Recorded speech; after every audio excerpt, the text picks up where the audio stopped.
यी कुराबाट त वञ्चित हुने डरलाग्दो खतरा देख्थ्यो नि त। त्यो खतराका नाममा तपाईँ राष्ट्रियताको सौदाबाजी गर्नुहुन्छ। पैसा कमाउनुको निम्ति आफ्नी आमालाई तिमी वेश्यावृत्ति गर्न जा भनेर भन्न सक्नुहुन्छ तपाईँ? नेपाललाई सामरिक महत्त्वको अखाडा बनाएर कुनै मुलुकका विरुद्ध प्रयोग गर्न खोजिएको छ। मैले अहिले अमेरिकाले हामीलाई कोलोनी बनाउँछ भनिहालेको छैन मैले, तर इन्डो पेसिफिक स्ट्रेटेजीको मातहतमा रहेको एमसीसी हुने हो भने त्यो कोलोनी बराबर हुन्छ। हामीले मतदान गरेको प्रधानमन्त्री हुनुहुन्छ, उहाँले एउटा जेन्टलम्यान एग्रिमेन्टभित्र बसेर काम गरिदिनुहोस्, त्यति हो। अब उहाँलाई एमसीसी कसैको दबावबाट एमसीसी पारित गराउन मन लाग्छ भने कुन समीकरण गराएर पारित गराउनुहुन्छ गराउँ। 29 वर्ष अगाडि मैले बाबुरामजीका बारेमा मैले पार्टीभित्र भनेको छु। उति बेलै 29 वर्ष अगाडि जुन बेला बाबुरामजी संयुक्त जनमोर्चाको अध्यक्ष हुनुहुन्थ्यो, त्यो बेला मैले बाबुराम बारेमा भनेको छु। बाबुरामले इतिहासमा गद्दारी गर्नेछ। निर्वाचित सरकारले हो कानुन बमोजिम गर्ने कि संविधान? उनले संविधान किन नहेर्ने? हिजो संसद विघटन गरेको बेलामा गैर कानुन ढङ्गले संसद विघटन गरेमा किन नबोल्ने उनले? उनी कहाँ थिइन्?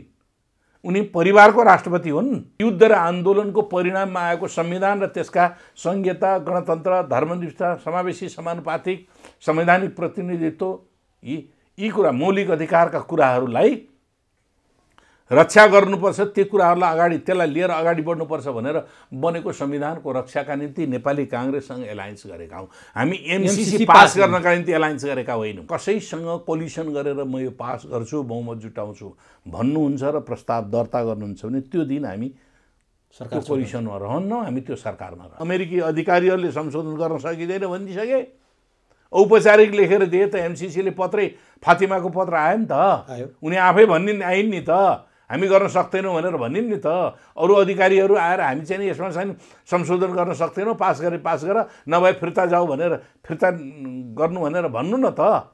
तर मैले भन्न खोजेँ जस्तो तपाईँहरूको मैले नाम लिएँ नि, तपाईँदेखि देव गुरुङदेखि लिएर अग्नि सापकोटा, कृष्णबहादुर महरा, तर बाहिर आएको कुरा के वर्षमान पुनहरू चाहिँ सकिन्छ भने पास गरे पनि फरक पर्दैन भन्ने लाइनमा हुनुहुन्छ। पार्टीमा विवाद अलिकति मतभेद छ, माओवादी केन्द्रमा पनि छैन। अहिले पार्टीमा अहिले केही पनि मतभेद छैन।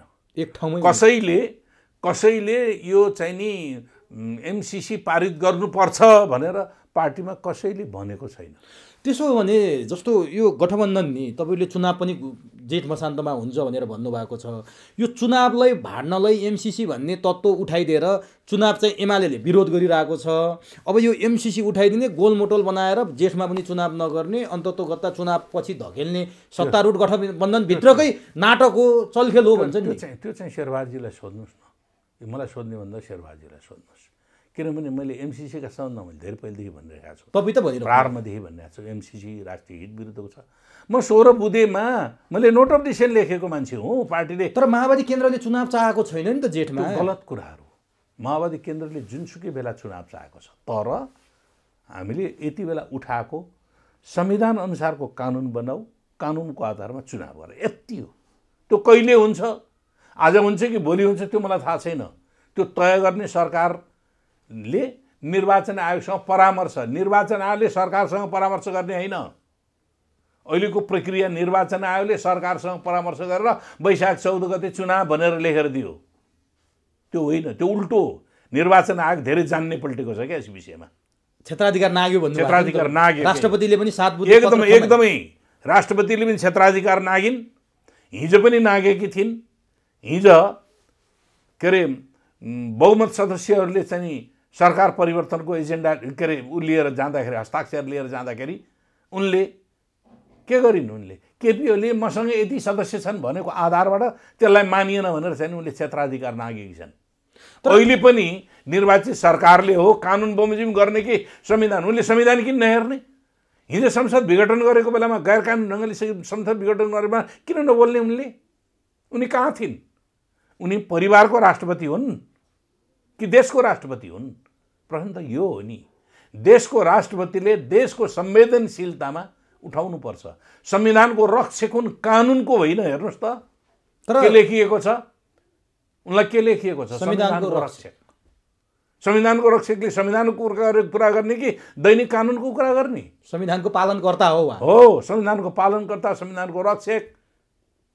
तर उहाँले मैले त्यही भनेको छु, यो निर्वाचन सम्बन्धमा उठाइहाले कारणले निर्वाचनको अगाडि आएर एमसीसी बारेमा दबाब दिए, त्यस कारणले हामीले चाहिँ नि एमसीसी पास गर्नुपर्छ भनेर उठाउनु चाहिँ यो मैले अघि नै सुरुमै भने यो हाम्रो इमान्दारितामाथिको प्रश्न चिन्ह हो।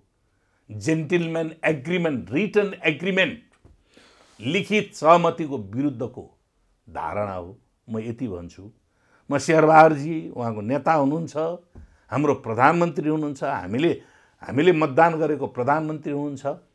उहाँले एउटा जेन्टलम्यान एग्रिमेन्टभित्र बसेर काम गरिदिनुहोस्, त्यति हो। अब उहाँलाई एमसीसी कसैको दबाबबाट एमसीसी पारित गराउन मन लाग्छ भने कुन समीकरण गराएर पारित गराउनुहुन्छ गराउनुहोस्। तर शेरबहादुर देउबा र केपी ओलीको केही समय अगाडि भेट भयो। त्यहाँ केपी ओलीले र शेरबहादुरले एउटा जेन्टलम्यान एग्रिमेन्ट गरेको कुरा पनि सार्वजनिक भयो। एमसीसी पास गर्न गठबन्धन बनाउने। केपी ओलीको शर्त सभामुख अग्नि सापकोटालाई हटाउने हो भने म एमसीसी पास गराइदिन तयार छु भनेर शेरबहादुरलाई भनेको कुराहरू पनि सार्वजनिक भयो। अनि घटना त यो ढङ्गले अगाडि बढ्दै रहेछ नि त। त्यो त कति आधिकारिक हो मलाई थाहा छैन, सुनेको छु मैले, त्यो सुनेको छु।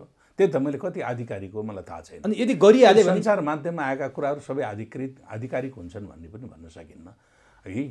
अब हावा नचलिकन पात हल्लिँदैन भन्ने कुरा पनि सत्य हो। फेरि हावा अलिअलि चलेपछि कहिले फेनमा गएर चाहिँ रुख हल्लाउन थालेपछि हल्लिन्छ क्या।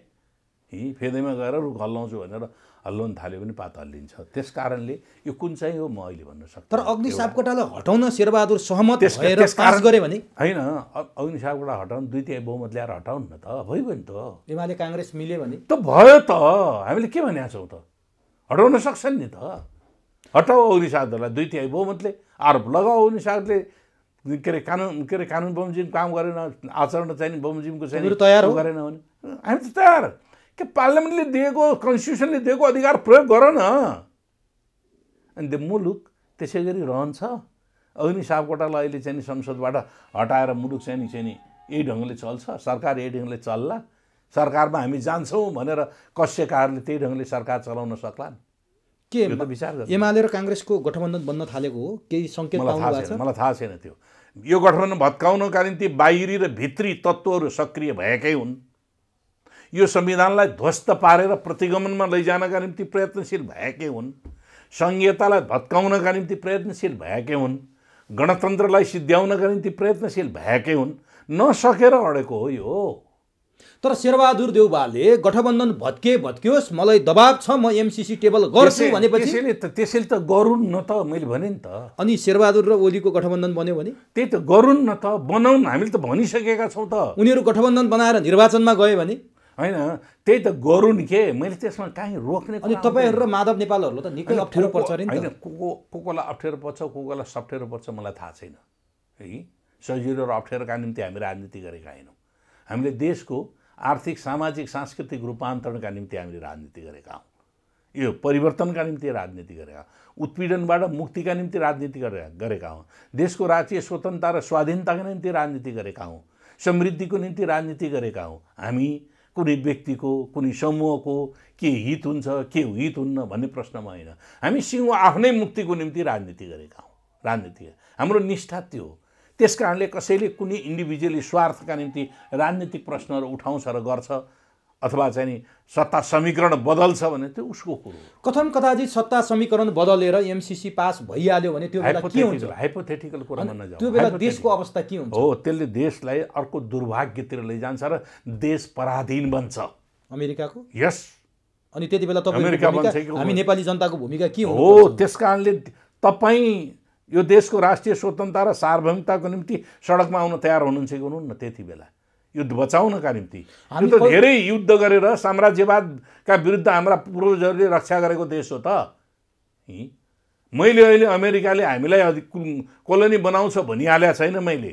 तर इन्डो पेसिफिक स्ट्रेटेजीको मातहतमा रहेको एमसीसी हुने हो भने त्यो कोलोनी बराबर हुन्छ। किनभने इन्डो पेसिफिक स्ट्रेटेजी के अरे उसको MCA मिलेनियम च्यालेन्ज एकाउन्ट 2003 607 आर्टिकलले नेपाललाई अमेरिकाले डिक्टेट गरेको छ, त्यो पारित गर्ने बित्तिकै त्यो कानुन हामीले फलो गर्नुपर्छ।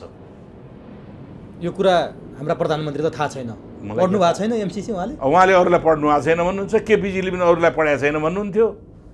अनि केपी शर्मा ओलीको चाहिँ के हो नि, फेरि सरकारले निर्णय गरोस् हामी तुरुन्तै निर्णय गर्छौँ पनि भन्नुहुन्छ। त्यो त मलाई सोध्ने कुरो होइन नि, त्यो त केपीजीले सोध्नु। उहाँले अलिकति यसमा आगोमा घिउ हाल्ने काम चाहिँ त्यो त मैले पहिलेदेखि भनेको छु नि, उहाँले यो गठबन्धन तोड, हामी साथ दिन्छौँ, हामी एमसीसी पारित गरिदिन्छौँ भनेर त उहाँले बारम्बार भनेका कुरा सार्वजनिक आएकै छन् नि त।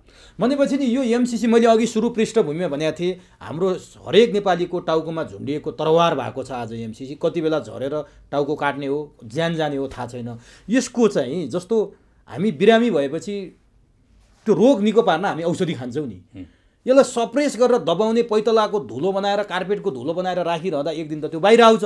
यसलाई सधैँको लागि स्थायी रूपमा समाधान गर्ने, निर्मूल गर्ने कुनै उपाय छैन। हामी नेपाली जनतालाई यो भयबाट मुक्त गर्ने कुनै उपाय छैन। अब अमेरिकाले फिर्ता गर्छु भने फिर्ता गर्दा त सजिलै भइहाल्यो नि, सिद्धि हो नि। त्यो उसले फिर्ता गर्छु भने पनि अब त बाघ आयो जस्तो भयो क्या, जति बेला बाख्रा छ। होइन, मैले भनिहालेँ नि, फिर्ता गर्छु भनेको छ। तपाईँहरूले फेब्रुअरी चाहिँ नि हामीलाई भनेका कुराहरू फेब्रुअरी को चाहिँ फर्स्टसम्म तपाईँहरू चाहिँ यसलाई पारित गर्नु भएन, पार्लियामेन्टबाट इन्डोर्स गर्नु भएन भने हामी फिर्ता गर्छौँ, हामी यसलाई अमेरिकाको अपमान ठान्छौँ भनेर फिर्ता गर्ने हो, गर्नुहोस्। अनि फिर्ता गरेपछि अघि तपाईँले सुरुमा भन्नुभएको थियो न हामी एडिबीबाट ऋण पाउनेछौँ न विश्व ब्याङ्क। होइन भने होइन मैले, त्यो के हो त भन्दाखेरि थ्रेड गरेको भनेको त्यही होला नि त। एडिबीसँग होइन, एसियन डेभलपमेन्ट ब्याङ्क र वर्ल्ड ब्याङ्कको बिचको फेरि त्यसको चाहिँ फरक छ, त्यो कुरा पनि बुझिराख्नुहोस्। एडिबीलाई अमेरिकाले चलाउने होइन क्या, यसरी बुझ्नुपर्छ। वर्ल्ड ब्याङ्क, युनिसेफ पनि युएसएड होला, युनिसेफ होइन। युनिसेफ त संयुक्त राष्ट्रको, हाम्रो पनि अधिकार छ युनिसेफमा त। तर त्यहाँ त अमेरिकाकै बोलवाला छ नि त। बोलवाला त उसले डोनेसन भर्ता दिन्छ, ट्रम्पको पालामा रोकिदिएको थियो। यस्ता कुरा त भइरहन्छ नि विश्वमा त। तर के भने संयुक्त राष्ट्र भनेको हाम्रो पनि साझा संस्था हो। यी कुराबाट त वञ्चित हुने डरलाग्दो खतरा देखिन्छ। त्यो खतराका नाममा तपाईँ राष्ट्रियता सौदाबाजी गर्नुहुन्छ। पैसा कमाउनुको निम्ति आफ्नै आमालाई तिमी वेश्यावृत्ति गर्न जा भनेर भन्न सक्नुहुन्छ तपाईँ? बरु भोकै बस्छौँला नि। हो, आफ्नै आमालाई वेश्यावृत्ति गर्न जा भनेर पैसा कमाउनको निम्ति गर्न सक्नुहुन्न होला तपाईँले। त्यसो भए तपाईँले हाम्रो कार्यक्रम चुरो कुरो मार्फत नि तपाईँकै कोलिएसन पार्टनर हुनुभएको प्रधानमन्त्री शेरबहादुर देउवा तपाईँहरूले भेटेर भनेर भएन, पुष्पकमल दाहालले भेटेर भनेर भएन, हाम्रो कार्यक्रम मार्फत के सन्देश दिन चाहनुहुन्छ कि यस्तो जटिल मोडमा देश छ? उहाँले यस्तो कलङ्क अब नबोक्नुहोस्। मुलुकको राष्ट्रिय स्वतन्त्रता, उहाँले त भन्नुभयो म देशघाती काम गरौँला भन्नुभयो। मैले अघि पनि भने संसारभरिका नेताहरूले जब देशको विरुद्धमा अरू कुनै मुलुकको अगाडि आत्मसमर्पण गर्छन् त्यति बेला यही कुरा गर्छन्।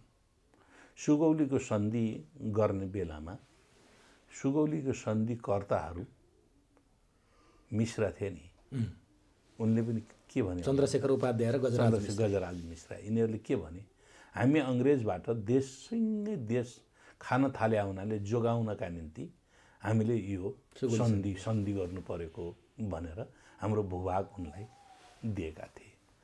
र अहिले के देखिन्छ, उनका सन्तानहरूले वीरता पाएका रहेछन्, त्यहाँ मौजा पाएका रहेछन्।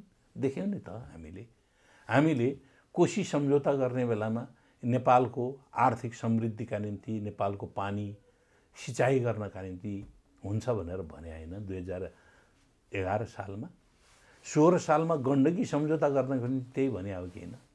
टनकपुर सम्झौताको बारेमा गिरिजाप्रसाद कोइरालाले टनकपुर सम्झौता गर्दाखेरि हामीले त्यही संसदमा 10 घण्टा रोस्टममा नारा लगाएको थियौँ नि राष्ट्रघातका विरुद्धमा।